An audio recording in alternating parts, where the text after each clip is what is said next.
Welcome to The Explainer. Today, we're going to peel back the layers of the internet, because we're talking about one of its most mysterious and, let's be honest, misunderstood corners, the dark web. Okay, let's dive right in. But before we get going, just a quick heads up. This explainer is for learning purposes only, you know? We're here to understand the technology and what it's used for, but we're absolutely not venturing into any dangerous territory. Safety first, always. A great way to picture the internet is like a giant iceberg. Seriously, most of us only ever see that tiny little tip that's sticking out of the water. But get this, that's only about 5% of the entire web. The other 95% is hiding right beneath the surface.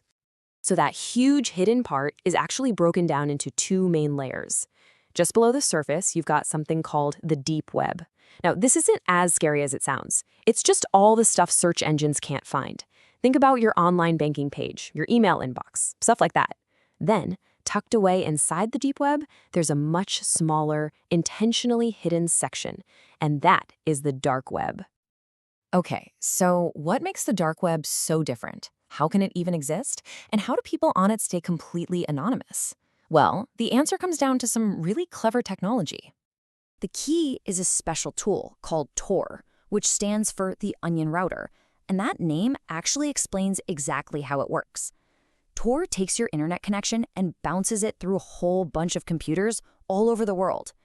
Every single bounce adds another layer of protection, just like the layers of an onion. By the time it gets where it's going, it's pretty much impossible to trace it back to where it started. All right, let's talk about the big one. This is where all the headlines and scary stories come from, right? The dark web has this reputation for being this digital back alley that's only for criminals. But is that the whole picture? Let's see what the data actually says. So, while there's no doubt that illegal activity is a huge part of the dark web, it's definitely not the whole story.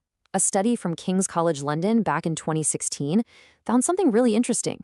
While about 57% of the sites they found were used for illegal stuff, a huge 43% were not. The truth is a lot more complicated than the myth. Now, let's not downplay the danger here. The anonymity of the dark web is absolutely used for a lot of criminal stuff. We're talking about those infamous darknet markets, forums where hackers sell stolen information and nasty software, and all kinds of sites for fraud. This is the side of the dark web that, rightfully earns its dark reputation. But on the flip side, that same powerful anonymity can be a total lifeline. Journalists in dangerous countries use it to communicate safely. Political activists use it to organize without being watched. Whistleblowers use it to leak important information. Heck, even huge sites like Facebook have a version that works on Tor, just so people in countries with heavy censorship can still get online. And this kind of gets us to the heart of the whole thing.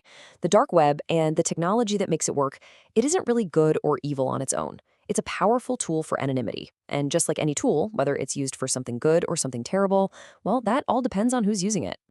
This is exactly why you'll hear experts call it a dual-use technology.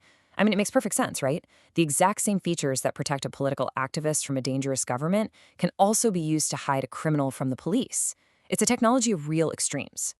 This is why we absolutely have to say this. We do not recommend anyone try to go visit the dark web. It's an unregulated and frankly dangerous place. The risk of getting your computer infected with malware, falling for some kind of scam, or even getting in legal trouble is incredibly high. It is simply not worth the risk. So now that you have a clearer picture, what's your take? Do you think the dark web is mostly a bad thing? Let us know what you think down in the comments and tell us why. And hey, if you like digging into complex topics like this one, make sure to hit that subscribe button for more explainers. Thanks for watching.